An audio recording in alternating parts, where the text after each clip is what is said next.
Let's not fool ourselves.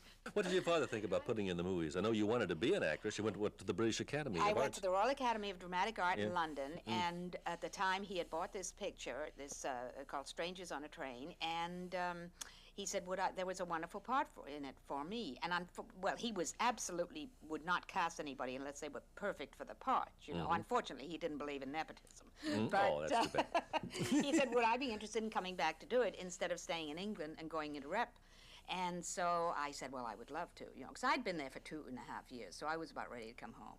Your father seemed to like blondes in movies. Have you heard that story? Yes, I guess you've heard that. Yes. Eva Marie Saint, Doris Day, Kim Novak, Grace Kelly. The list goes on and on. Tippi Hedren, do you think that blondes were more... I think he thought that blondes were less obvious in a sexy way, that you saw this lady and it was, is she sexy underneath? It was all part of the suspense, instead of somebody coming out in a low-cut, you know, flamenco dress and, you know, really giving it to you.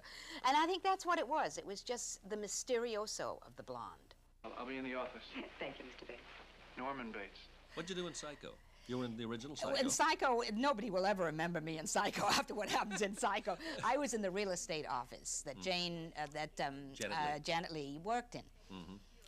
Is it true that the knife never touched Janet Leigh in that shower scene? Never touched her at all, absolutely. Never touched her. There was an interesting thing about that when they finished the picture and they were looking at the final print before it went to, you know, have all the copies made.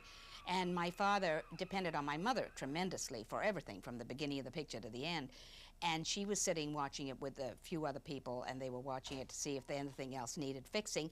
And the picture finished, and they all said, oh, it's great, it's wonderful. And my mother said, you can't send it out.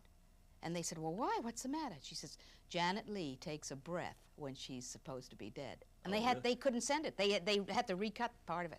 Out of all the movies that your dad made, did he ever tell you what his favorite was? His favorite movie was a movie called Shadow of a Doubt. Filmed in Santa Rosa. Right, with Joseph Cotton as the Merry Widow Murderer. That's right. He loved that movie. He just loved it. And one of the first done on location, actually. He used to do them in the studio. It was done on location. There was a wonderful story. He and Thornton Wilder, the well-known playwright who wrote the screenplay for it, they went up to Santa Rosa to find a house, and they wanted to get a slightly run-down house for the family that lived there. They found the perfect house. It needed a little paint, and they said, great, that's wonderful. So they sent the person up to make arrangements, and a couple of months later, they got up there to start to shoot the picture. The people were so excited they'd painted their house, and it would look brand new, and they had to dirty it down.